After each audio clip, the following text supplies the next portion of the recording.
this is not just a story, it's a lesson about choices, friendship, and how one wrong turn can lead to a road with no return.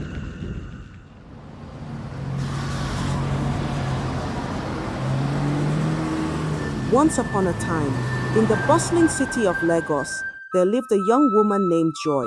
A young, beautiful woman in her early 20s, medium height, with smooth, dark skin. Joy was the only daughter of her devout Christian parents, who raised her with love, faith, and strong values. They taught her to always walk in the light of God, to avoid the temptations of the world, and to live a life of purity and discipline. Joy's mother, Mrs. Mercy, often warned her about the dangers that lurked in the world, especially the life she might encounter in the university, where temptations would be many, and the choices would be hers to make. We can see Joy so excited about leaving for the university in the city. Mrs. Mercy, Joy's mother, stands by the door, watching her daughter with a concerned expression, and eyes are filled with worries. Mrs. Mercy, with a worried tone, called Joy. Joy, you know that life in the university can be full of temptations. Be careful, people are different there. There are some who will try to lead you astray. Stick to the path we've raised you on, okay? There are people who will try to use you, who will tempt you to do things you'll regret. Stay close to God, and He will guide you, Joy, reassuring her mother, and said, I will be fine, Mama, I promise. Mrs. Mercy hugs Joy tightly, her eyes filled with unspoken fears. Joy breaks the hug, wiping away a tear. Joy, softly said, I'll be fine. I'll make you proud.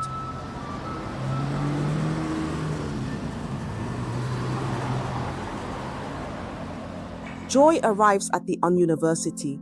She stands by the gates, a mixture of excitement and nervousness on her face. Her mother's voice echoes in her mind. Stay true to your faith. You've been raised well. Don't forget who you are. Joy was so happy she made it to her room, meets her new roommates, Olivia. Early 20s, outgoing, carefree, and Rebecca. Early 20s, energetic, but with a rebellious streak. The two girls greet Joy with warm smiles as she steps into the room, unpacking her things. Olivia grinning, Joy, welcome to freedom. Uni life is everything you've dreamed of and more. Trust me, you'll have the time of your life here. Rebecca, teasing, we're not in your hometown anymore, sweetie. You've got to loosen up. Let's make the most of it. Joy, smiling awkwardly, I'm just here to study. I came to school for my degree, not parties. Olivia, raising an eyebrow, we'll see about that. You can't be all books. Trust me, Joy, there's more to life than just studying. Joy smiled and said, thank you. Weeks pass and Joy's life starts to change. She becomes more involved in the campus social scene. Olivia and Rebecca introduce her to a new group of friends who love to party and hang out. At first, Joy is hesitant, but slowly she begins to get swept up in the excitement. Now she dances at a club, drinking, laughing so loud, getting drunk, and hanging out with bad boys in the campus. Joy, the innocent girl, now glow with a carefree confidence, joins Olivia and Rebecca at a loud, chaotic party hosted by some older students. The smell of alcohol and the energy of students letting loose. A group of young men notices Joy and starts chatting with her. Joy laughs, feeling a rush of excitement. Her mind races with thoughts of freedom, adventure, and something new. One of the guys whispering in her ear, "You're different. You look like you need to live a little." Joy smiles, but something in her eyes shows she's unsure. Olivia notices her hesitation. Olivia puts her arm around Joy. "Don't overthink it. Just have fun. You've been a good girl all your life, haven't you? Now it's time to see what else the world has to offer." Joy hesitates for a moment, glancing at her phone. A message from her mother pops up. "How's school? Remember what I said. Keep your faith close." Joy's fingers hover over the phone for a second, but then she locks it and smiles back at Olivia. "All right, let's go." Months pass. Joy's life spirals.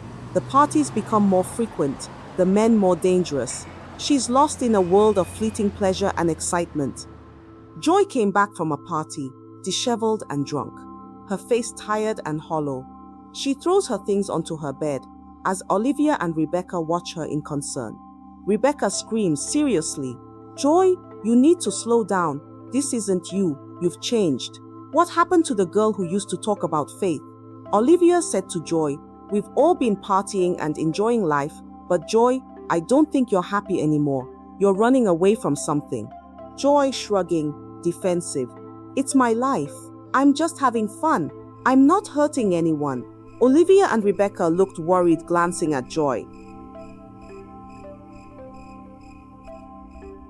Joy woke up the next day with a text from a man she had met at a party. "Hey Joy, we're having a private party tonight. You're invited. Don't miss this one. This is your chance to meet people who matter. It's an invitation to an exclusive party." This time Joy is so happy. It's not just about the fun. It's about the allure of power and influence. Joy feels an overwhelming urge to go, convinced that this is her chance to truly belong. The day gets darker. It's time for the exclusive private party. Joy looks at room, but the room is empty. Joy packs her bag and leaves. Joy arrives at the house party, her excitement turning to unease as she looks at the dimly lit, isolated building. Inside, she's greeted by a group of men. The atmosphere feels off. Joy looks at the door, her instincts screaming to leave, but it's too late. She's already inside. Joy was not comfortable inside the building. She tried to leave, but the men get more aggressive. One of them grabs her arm. Joy tries to fight back, but the other men hold her down. She realizes it's too late, that she has walked into a dangerous trap. Suddenly, the door bursts open. Olivia, who had followed Joy to the party, after receiving a strange text, rushes in. She shouts for Joy to run, but before she can reach her, the men block her path. Joy struggles, but is overwhelmed. Olivia, desperate, manages to break free and run out of the house.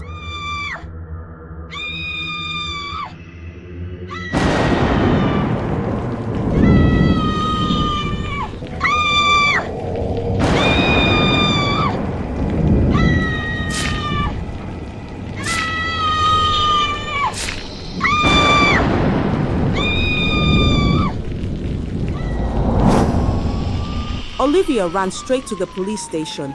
Bruised and exhausted, she tells the police everything. She recounts the horrific events that led to Joy's death. Olivia's eyes fill with tears as she recalls how Joy was taken, how she tried to save her but couldn't. Olivia, sobbing, "She didn't deserve this. She was a good person. She just got lost along the way. Please, you have to find them. You have to bring them to justice."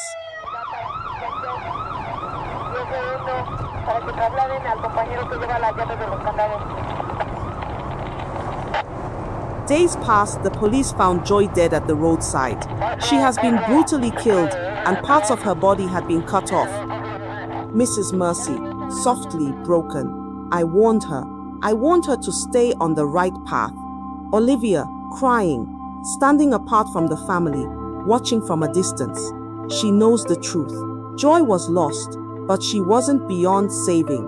Her life ended tragically, but Olivia promises to tell her story, to make sure Joy's choices weren't forgotten. Weeks pass. Olivia stands before a crowd of students, holding Joy's Bible in her hands. She begins to speak, her voice strong and clear. This is Joy's story. It's not a story of failure, it's a warning. Temptation is real. It's easy to get lost in the allure of excitement and freedom. But in the end, the path you choose shapes who you are. Joy was my friend. She was kind, smart, and full of potential, but she got lost. Don't make the same mistake. Stay true to yourself. Don't let the world's distractions lead you astray. Thanks for watching. Like, share, and subscribe.